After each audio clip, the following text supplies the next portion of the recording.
Welcome to Salivary Skin with Dr. Irene. Today we are talking about a topic that hugely fascinates me.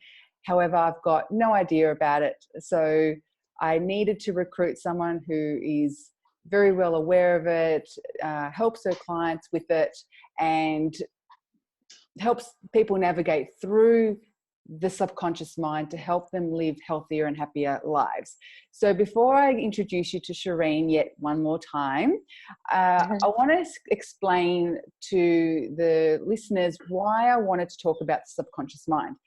And that's because in clinic, I see a lot of people through the words they say or the beliefs they have, and I feel like they're completely dictated by their subconscious mind, but they're not aware of what they're saying.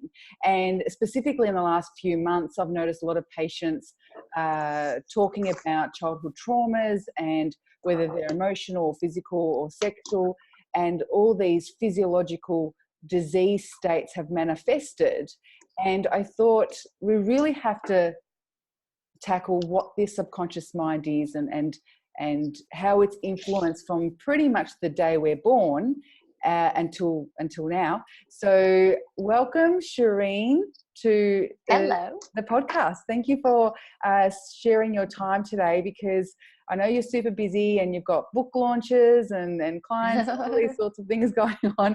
But it's something that actually popped up the last time we spoke, and you made a little bit of a statement about the subconscious mind, and I thought, that's something I really want to delve into, because it's something I think people don't, they're not aware of. And, Absolutely. you know, sometimes kind of by the way comments, for instance, if a child is not well, or, you know, if there's a disability there might be a comment from the parent going, oh, they don't understand, or they don't know this, or they don't know that. And it just really, upsets me, because I realize that every ounce of them is completely understanding and listening to the situation that they're a part of. So I want to start off by defining what the subconscious mind is. And then we'll go from there. Okay. Well, I suppose to define it in a really simple way, the subconscious mind is like the memory center of your body, of the mind, right? It's like the circuit room, call it, right? It's kind of like you switch on your computer and you just use your computer. You're never thinking about the operating system of actually what's controlling the computer. Subconscious mind is the same thing. Every single experience, every thought, everything that the senses have taken in from the world gets stored in the subconscious mind. Okay. So if you can kind of look at it, like I like to look at it as like the learning center or the operating center of the mind. Okay. So essentially being a subconscious mind, so not the conscious mind. Yes. People don't necessarily know what is stored in there. Is that what? Well, that's exactly right. So if we look at it, okay, like, and this is where it becomes really, really powerful, is that because when we're not aware of the subconscious mind, and I think this was the comment that was made in our last podcast, is that the subconscious mind governs 95% of our behavior. What that means is 95% of what we do, we actually don't have conscious awareness of it. What makes us make the choices that we make? What makes us decide certain things, choose certain things, be drawn to certain things, have the values that we have, are attracted to certain people, are not attracted? Why do we want to do the work that we have? Everything is governed by this internal operating system that is kind of all that metacognition, all that meta processing is just all influenced by that state. And we don't often think about it. We take it for granted. Yeah. Right. Yeah. And so when someone sleeps, sometimes the subconscious mind is processing information. And Yeah. would you be able to, because I know a lot of people ask me about dreams, not that they're asking me as a dream analysis, but they're more, Yes. when we talk about sleep, one of the common questions I'll ask beyond that is, do you have active dreaming? Do you have nightmares? It just really, from the Chinese medicine perspective, we're looking at the connection between the mind and the heart. But Yeah. in that, they often disclose what their dreams are. So how does the subconscious mind enter the dream state? Okay. Well, I'll just backtrack, because not only is it influencing and uniting the mind and the heart, but if you think about it, it's actually influencing your chi, right? Mm. It's going to determine chi flow. It's going to determine the balance of your yin and yang. It's going to determine where you're holding chi or block chi in your body, where it's flowing, why it's flowing. It's going to control all of that. So it's absolutely essential when it comes to Chinese medicine to understand the programming of the subconscious mind. Yeah. So with regards to dreams, let's look at it this way. Okay. Thought travels faster than the speed of light. In my upcoming book, I actually have these statistics, and I actually can't remember them off the top of my head. But if we look at it this way, our subconscious mind can take in 2 million bits of information every second. In my book, I kind of outline these statistics that I should have grabbed before this call, but I can share it in our follow-up or in the show notes. But the eyes, if we look at the 5 senses, let's just take the 5 senses. We're not going to look at our 6th sense, which is the intuition, which actually comes into play as well. But if we just take the 5 senses, the 5 senses are forever assessing our world and taking in information. The eyes, the sound, our feeling sense, our taste buds, our sense of smell, all our senses are constantly taking in information in the world. Now, all that information has to go somewhere, right? If you think about you're downloading stuff online, all of that has to go somewhere, right? So all of that information goes to the subconscious mind, right? Then there's a filtration process that says, okay, well, this is what I'm going to bring to my conscious awareness, right? There's a really complex filtration system that says, this is what I'm going to choose to see. And that's based on your beliefs, your values, your attitudes, mind, like everything determines why you filter in certain information.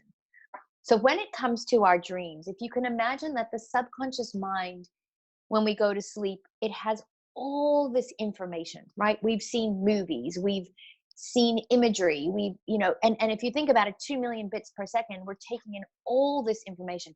And when we sleep, it's like, if you can imagine this storage system processing and going, okay, I need to file things away, certain things are standing out, and the mind kind of creates this story based on all the information that's gathered there that collects as a dream. Yeah. Now, certain dreams we remember, certain dreams we don't, right? In fact, most of our dreams we don't remember. But the dreams give us insight into what we need to process in a moment. Right. So like certain dreams, I'll wake up and I'll go, why did I just dream that? Right. Like I'll have the same recurring nightmare, right? It may present itself like for years. I've had the same recurring nightmare. And it's normally when I'm going through having a lot on, I'm really stressed, and I have this recurring nightmare about me showing up late, or I've left. Like I had a dream the other day that I was doing a presentation and I forgot my laptop. It was like, how are we gonna, or that suddenly I was meant to, I don't know, they're ridiculous, but it's like the same thing, which lets me know of this internal pressure of what I'm processing, right? And my internal fear that's happening without me knowing, right? That's actually generating a lot of stress. So when we can tune in and really analyze our dreams as imagery, Carl Jung, Freud, they were real kind of dream weavers, of like what Freud said, like dreams are the pathway to the subconscious. We can really kind of start to piece in what's being stored and what meaning the mind's making. Yeah. Right. So, the way I think having children really gives you a massive insight into so many things about your own childhood that you may have not really remembered. But, seeing my son born and seeing him as this little package of purity, there's no beliefs, there's no preconceived ideas, there's nothing in there. And, I took on this responsibility to try and create this this little person that will be authentic. That will be his authentic self. So I'm very mindful of what I say, or circumstances that are around him. I remember the first couple of years, well, even now, he's 4 now, but we don't have the news on in the background. Don't listen to the radio when the news comes on. I just switch it off or change a channel, because I'm mindful of that subconscious mind really just sucking in all that, the world's negativity, which, obviously each of us need to know, but do we need to know at 6 months of age or 2 years of age? And I think sometimes children hear adult conversations and worry about adult issues when they're little, and that shouldn't be the way it is. But when you're mindful of this subconscious mind as an adult, and someone says, okay, now listen, I've got this disease state. Usually I find autoimmune diseases a very strong correlation with people who have been abused as children, and it could be not necessarily sexual, it could be just emotional or physical, and then these or any trauma. Any trauma. Exactly. Any trauma that individual perceives as trauma. Trauma can be watching someone else experience trauma, so it's not necessarily personal, but it is something that I feel when we discuss the symptoms or discuss their situation, it comes up in their conversation. So how can you bring someone's awareness to the subconscious mind that is actually precipitated? Because some people are very they're very much in the now, like, well, no, I don't have that problem now, I've dealt with it, I've moved on, I whatever they feel they've got as tools to deal with that childhood issue, they feel that they've moved on. But you're trying to really assist that process of disease that's manifested. How can you get people to connect with their subconscious mind and recognize the impact it's had on themselves? Yeah, absolutely. And again, that's a really big question, right? I mean, what therapy in a nutshell is gaining conscious awareness of your subconscious thoughts. Okay. Right? That's what therapy can actually be looked at, is going into the trunk and cleaning out the junk, right? Yeah. Is really what therapy is all about. And it's very much about accessing those memories, right? So, from a coaching or a counseling perspective, it's, I look at, it's like in my mind, when I meet a person, I see their thoughts, and I kind of get this imprint that I see next to a person of this like matrix. And in my head, it looks like this, like a ball of string, right? And as I have a conversation with a client, I'm kind of like in my head, it looks like I'm doing that, right? And what I'm trying to do is I'm kind of like trying to detangle this, all these neural associations to go, let's just unconnect the dots, right? And then connect the dots again. So it's like a delayering. How did you get to that thought? How did you get to that thought? What's that connected to? And it's very much about a person going, let's think about what was the defining moment that happened in your imprint years. I'll explain that in a moment. What was the defining moment in your imprint years that in that moment of time, you perceived something and made a decision? So there's perception and then decision, belief. Yeah. Right? So now our subconscious mind is just what we believe, right? So anything can happen, right? We learn from play, right? It's all a matter of conditioning. So we learn from play. I press the red button, the ball comes out. I press the red button, the ball comes out. The mind makes an association, right? Now we have millions of those associations anchored in the brain that tells us, if I press the red button, the ball comes out. If I press the red button, the ball comes out. If I touch my hand on the stove, this is what happens, right? Now, we make millions of decisions. Now, remember what I said before, thought travels faster than the speed of light. Yeah. Right, to stand up, we have 600 thoughts, right? Scientists have said we have about 80,000 thoughts a day. That's right now, we're not going to be aware of that, right? No. You think of like you're driving along You know, has this ever happened to you? You're like driving along and the music's playing in the background, and suddenly, you know, you've gone a couple kilometers and you're in tears. And you Mm. go, what just happened? What just happened? Like, what just happened in that few seconds, you know, in Yeah. those couple minutes? How did I get to this state? Right. Yeah. And there's been Yeah. this whole story that's been Yeah. running in the background as your mind's hearing this song, Yeah. or as your thoughts drift off in a certain way. There's this whole story happening in the background. Yeah. Right. Yeah. So what I'd mentioned as your imprint years is generally it's between 0 and 10. Okay. Right. If you can imagine it, like you said, your son, you're watching him now experience everything for the first time. Yeah. Right. So every first experience is an imprint on the mind and the nervous system. Yeah. If I touch that, it feels like this. If I touch that, it feels like this. And the brain learns through repetition, right? That's how we learned to drive, right? We just learned repetition, repetition. For me, it took me like 3 years. A few trees that I drove into in the process. It's a slow learner. Eventually, I learned how to drive. I don't think about it now. Consciously think about driving. It's now stored as an automatic behavior. Yeah. Same with walking, right? We stood up, we fell down. We stood up, we fell down. We found our balance, we stood down. And through that process of repetition, repetition, repetition, we walk, we run, we skip, we hop, and we don't actually consciously think about what we're doing when we walk, right? Yeah. But to take those few steps, there is a whole storage of information that's associated to just taking one step forward. Yeah. Yeah. I mean, the subconscious mind is fascinating. Yeah.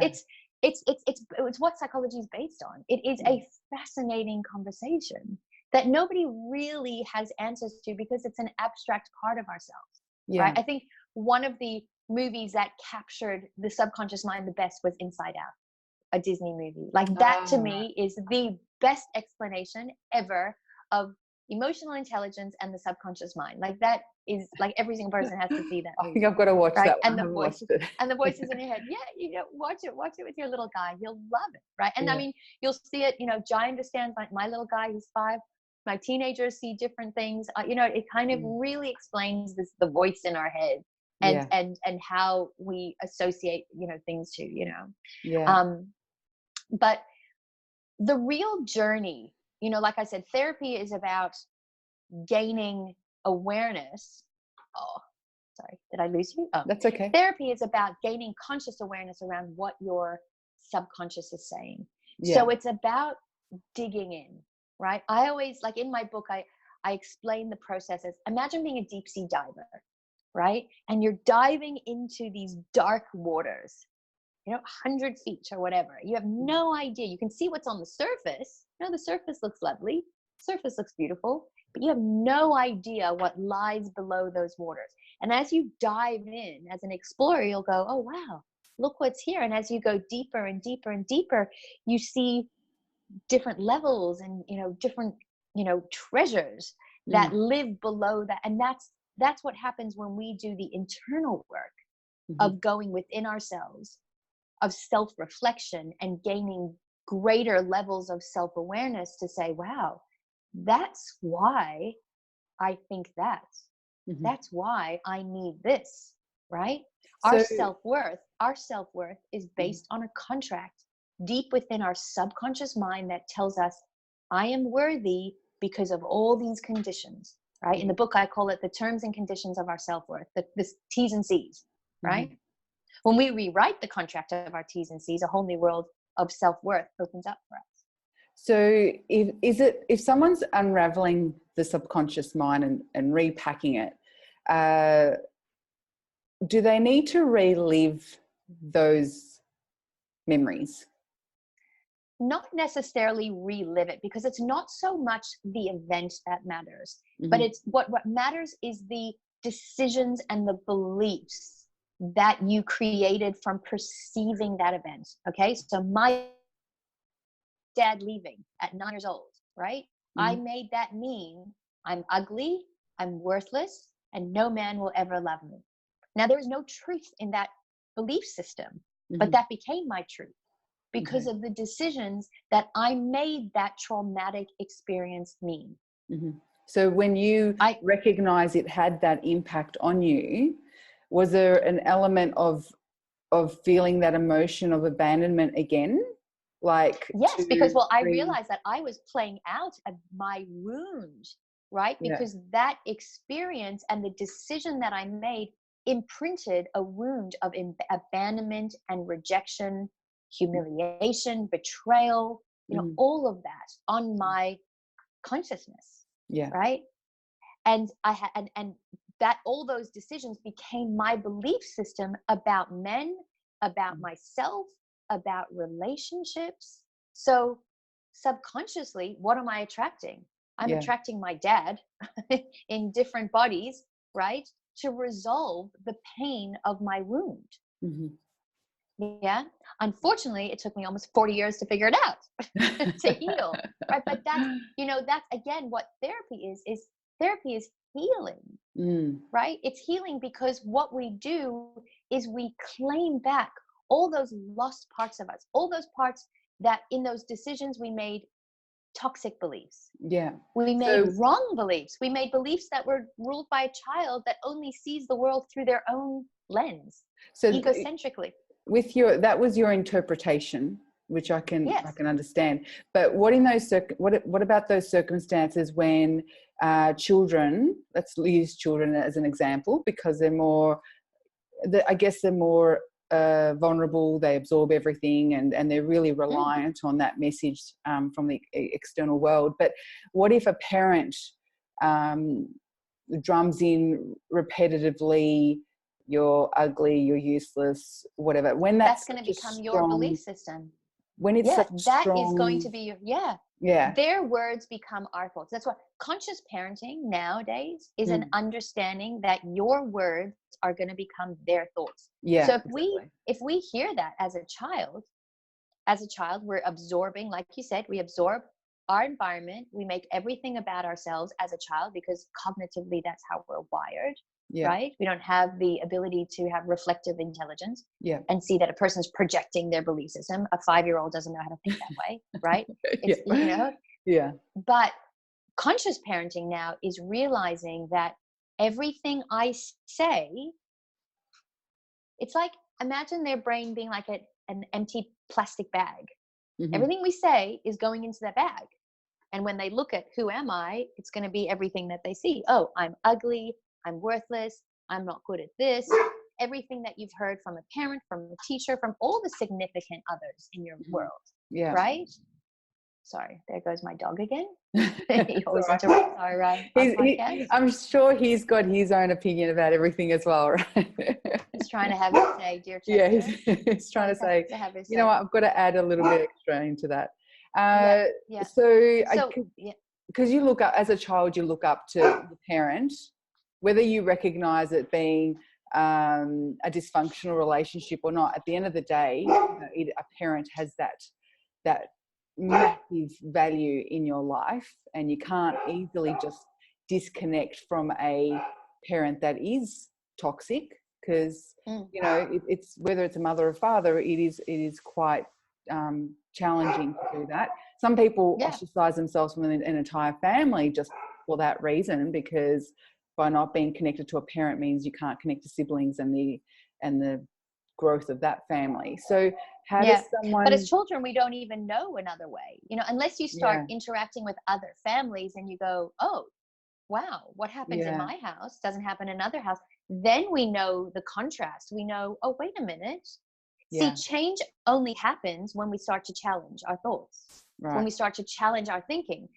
We'll only change. Otherwise, we just, the subconscious mind runs on autopilot. So it's just yeah, going to accept what we've told. So if you've, if you've only been told that, and suddenly you go to a friend's house and her mother's going, you are brilliant at everything, I really believe in it. Suddenly you go, oh my God, like mm, I don't get that. And that's when you realize, the toxicity of your environment. yeah, When yeah. you see something else, you'll only see that in contrast. And that's why it comes to someone as an adult, you know, Yes. Yeah. not necessarily, I mean, unless that child has specific mentors around them that can actually bring that awareness. But That's why I guess, and I think these would only occur when we're uncomfortable, and disease usually creates that discomfort, which is when exactly we're looking pain for is a catalyst. Pain is a yeah. catalyst because pain rises to the surface of the body to say something's wrong, and Yeah. then that signal helps us go, well, I need to now dig in, right? Yeah. So when somebody comes to see you, or even if we understand even the chakra system, Mm. right? Like when we start to understand how it's stored along our, like disease is stored along our chakras, when we start exploring that, we can say, wow, I realize the thought patterns and the beliefs that shut down my energy centers. Same with our chi, right? So if you understand this, like let's say we've experienced trauma, right? And I, like for myself, I hold trauma in my lungs, right? So now I'm holding tension, I'm holding stress in my body. That means it's going to have restricted chi flow, right? It's going to have restricted oxygen. It's so, and that's going to be the defense center. So that then is going to become a weak spot for future disease. Same with my digestive system. Is there a correlation? So when you say you speak to your clients, is there a correlation between a certain disease type and a certain organ? I mean, obviously with us in Chinese medicine, we associate various emotions to various organ systems. But in the work that you do, if someone says, I get migraines, do you say, okay, well, migraines are directly correlated, or is it about really unraveling their personal story that will highlight where those obstructions? Yeah. So I've often had this conversation with other Chinese medicine doctors, because it's kind of like the chicken and the egg. Yeah. Does our constitution of organs create a susceptibility to weakness of thoughts, or does the experience create the thoughts and then influence the organs? So we'll never necessarily know that. But and really just even following Louise Hay's You Can Heal Your Life, where she correlates all thinking patterns to illness and disease, which you see repetitively, you start believing in it. But so like, yes, definitely. I will always ask a person what physical experiences what physical symptoms they're experiencing now. Right. So even like lack of libido tells me so much of what a person is going through. Yeah. Right. Well, so what would that say? Because I get a lot of patients tell me about lack of libido.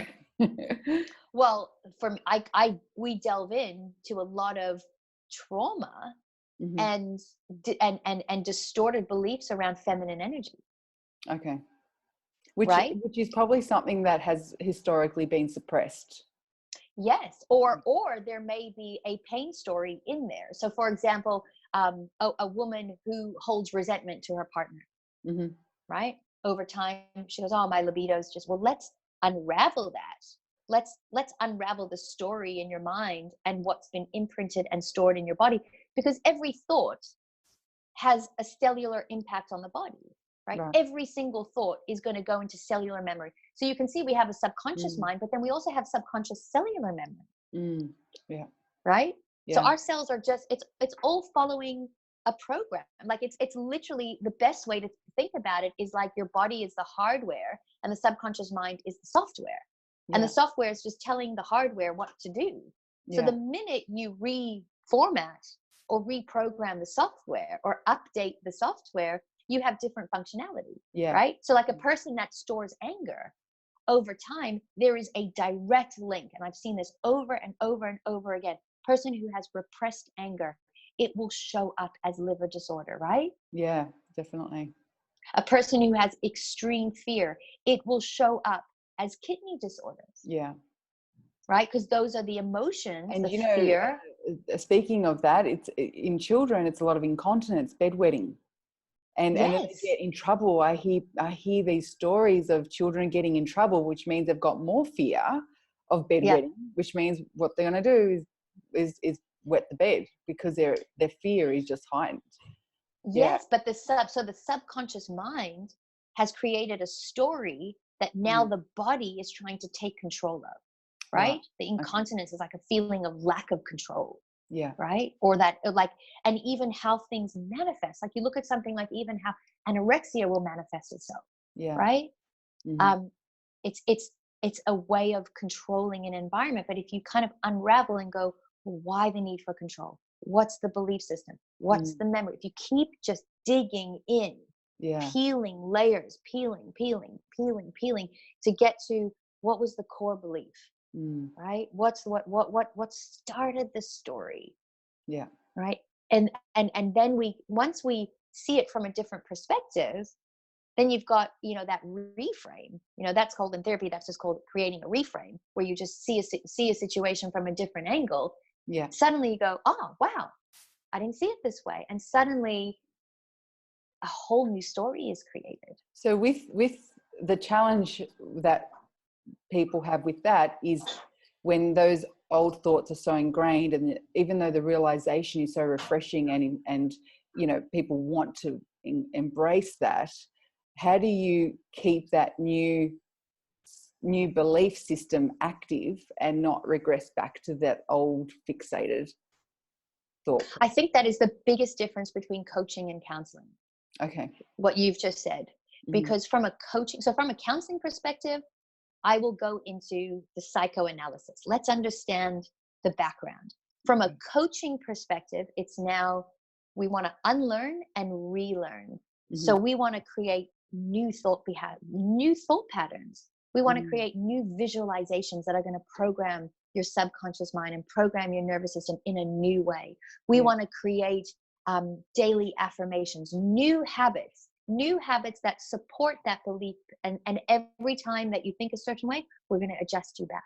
And that is the reprogramming of a person, Yeah. and that's where it becomes really empowering, where a person takes control of their subconscious mind to say, well, this isn't going to be on automatic. This isn't going to be on autopilot anymore. Yeah. I am consciously creating my life, myself, my emotions, right? Yeah. How do we consciously create our emotions? By understanding that through a affirmation, through a visualization, through a behavior, I'm going to create an emotion in my body, Yeah. right? I can focus on the stress, or suddenly I can visualize a waterfall and feel calm, Mm-hmm. right? The subconscious mind's going to do whatever you tell it to do, Yeah. whatever you focus on, Yeah. right? So empowerment is being able to take control of that and going, I'm just stopping the fear story. I'm stopping the stress story. I'm getting off. I'm pausing that movie. Mm. Why would I even want to watch the rest of this movie? Right? Yeah. Yeah.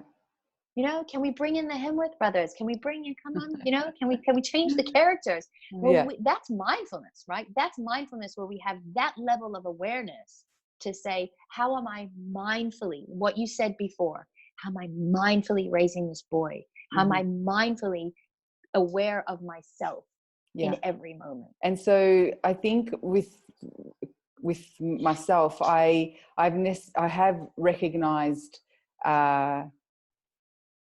different personas. I think you have a persona when I was younger and struggling with psoriasis. I was very timid and trying to hold it together, trying to find the answers, in this very feared state.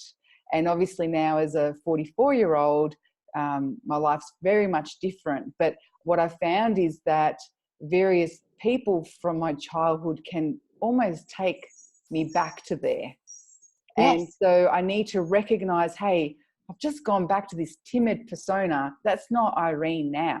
Yeah. That's Irene when she was younger. And so it's a conscious effort to say, Irene, you're strong, you're safe, Yeah. you're well, and trying to just reaffirm that this is where I'm at right now in this place versus that Yeah. Yeah. feared place. Yeah. And Yeah. ultimately what you're doing is you're realizing that, like, all that shyness and timidness was a defense mechanism, Yeah. right? It was a defense mechanism to protect you from getting embarrassed or humiliation or the judgment of others. Yeah. So your subconscious mind created the behavior of timidness to protect you. Yeah. Right? But when you realize, okay, I'm 44 years old, it's the year 2019, not 1986 or whatever it may have been, right? Yeah. I don't know. Well, I ironically, mathematically challenge whatever it was. 1986 is when it actually started. So you are on Oh, the that's so ball. funny. That's so funny. You're psychic. Okay. Yeah, there we go. Right. Yeah. So, because the subconscious mind, as you can see then, is living in the past, Yeah. right? Again, what's mindfulness? mindfulness is now the experience of living in the now. It's 2019. I am 44 years old. I Mhm. don't need to be timid. I am an empowered woman having my own business, my own parent. I get to choose the story I'm writing right now. Yeah. And that's healing, Yeah. right? Yeah. So it's taking this the inner child, Yeah. and it's healing all that pain in that moment, those wounds where we were humiliated and we were embarrassed and we were abandoned and we were rejected and we were criticized and we were betrayed. All those moments of pain that we experience, it's taking the inner child and saying, honey, we can let it go. Yeah. It's not happening right here, right now. Yeah. You know, who And do it, you want to be right now? How do you want to live this experience right now? yeah. What's the inner resource? You know, if only we were told that at five Yeah. years old, we would have had a greater experience. Yeah. But that's what we can do now. I just find so fascinating that people can enter into your life and present those personas again. Even a patient of mine said her illness exacerbated by simply looking at a family photo. Mm. So you do all this work, or you're trying to get yourself back on this authentic road that is who you are, and yet these little triggers can come in. But I just think Yeah, it just brings your awareness to the fact that,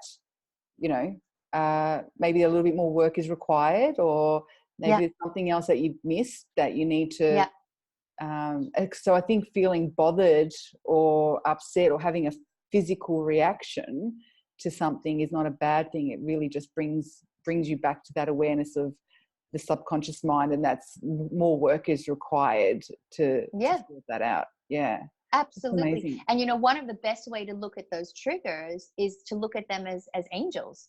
Mm. Or like I call my people that are the most challenging people in my life, I call them my Zen masters. Why? Because they force me to heal. Yeah, They are catalysts to healing. They're forcing me to recognize, because it pushes all my pain buttons, right? And it triggers the pain inside of me that I go, oh, is that still in me? yeah, Do I still need to look at that? Can I explore that? Can I release that? What else do I need to let go of? What else? So I look at all those challenging people with gratitude, right? With yeah. absolute gratitude of going, hit me. So Come that's a on, hit very me. Let me show you what can come out of me, right? Let me show you the best of me, because it's a complete reframe of, rather than taking a victim mentality of yeah, you saying, I'm going to look at how's this going to bring out the best of me, right? yeah. The absolute growth mindset. See, that's challenging for a lot of people, and I think automatically we would go into that whole sympathetic response of fight or run. Victim. Yeah, Victim. or just Yeah. avoid. Avoidance is a Mm-hmm. good one too. Yeah. um, Yeah. because I think sometimes, I think when you're trying to hold yourself on a certain vibrational energy and someone is struggling and bringing you down, uh, it's a huge challenge to stay in that state, if that makes sense. Are you there? Yeah. Yeah. Okay, Absolutely. good. Yeah, so Yeah. I think You there? Oh, I've yeah. My certainly battery been. may be dying. Oh, okay. Well, I should be ending soon anyway. But I think is it bad that you protect yourself? That's another thing. If you're protecting yourself from people that are negative or toxic, or perhaps haven't done the work that you're doing, or whatever it is that seen, because you said they're your Zen masters, is that seen as being Yeah. not the right thing to do? No, there's gonna be a natural defense method. You cannot stop that default defense mechanism. Our fight, flight, or freeze mode is a default that's gonna happen. Okay. Or the story that you make from that, and what you hold on to, and how you process it, is in your control. Okay. Right? So I'm gonna, certain people are gonna feel prickly. They're gonna push those pain buttons. I keep saying, the more we heal, the more we remove the buttons. You don't have a button, no one's gonna trigger you. No one can press your button, right? Yeah, So the true. more healing and releasing and clearing you do, you don't have a button. So like, certain people that triggered me in the past, I now go, oh, I see it in a completely different Yeah. way. I now see it through compassion, because it doesn't shut me down. It doesn't trigger the ego. I now can see it through the eyes of the heart, right? Yeah. Because I've healed the pain, I've cleared it. And that's been a massive journey, right? And a continuous journey of me checking in every day. What else needs to be cleared? What else needs to be cleared? What else needs to be cleared, right? Of taking out the trash. You know, you put your bins out once a week to throw away the trash. We got to clear out the subconscious mind. Remember what I said in the beginning, 2 million bits of information. There is a lot of trash that we are storing that we can release. Okay. Now, I think that's a great place to end it. And I'm worried about your losing connection before you've got the opportunity to share with the listeners where they can get some insight if they're wanting to really unravel their subconscious mind and repack it. I know you do things remotely as well as in person. So what sort of, how can they get in contact with you? Well, just jump on my website, shireenblum.com, send me a message from there. And, you know, we can jump on, you know, download the ebook, Think Yourself Happy, which is all about positive affirmations, 101 positive affirmations, which again starts the process of reprogramming is really the idea of those affirmations. But jump on the website. My book will be on Amazon in about 3 weeks and will be available for sale by the end of July. But you know, just jump on my website and then all that information will be on. So it's shireenblum.com, and you can pop it in the show notes. Okay, great. Thanks for your time, Shireen. Thank you for having me again. It's such a massive topic, and I really appreciate you condensing it in a way that makes it usable for the listeners, and they can actually understand, you know, these triggers that they get from time to time is not necessarily meant to hurt them, but actually empower them. So I thank you for your time and your explanation. I really appreciate it. And awesome. Thank you. So that's it for today's episode on the subconscious mind. If you've got any questions, you can email me at info@salubre.com.au. If you want that additional help with whatever's challenging in your life right now, get on to Shireen. She's amazing. She's so full of information. It's incredible. And as you can see, she's someone who lives by example. She actually does what she tells people to work on, and life's about really taking one step at a time and reaching that place of authentic self and having that peace in your heart and your mind and your body that will give you whole health. So I hope you found it as fascinating as myself, and stay tuned for the next episode of Salubrious Skin with Dr. Irene. Bye for now.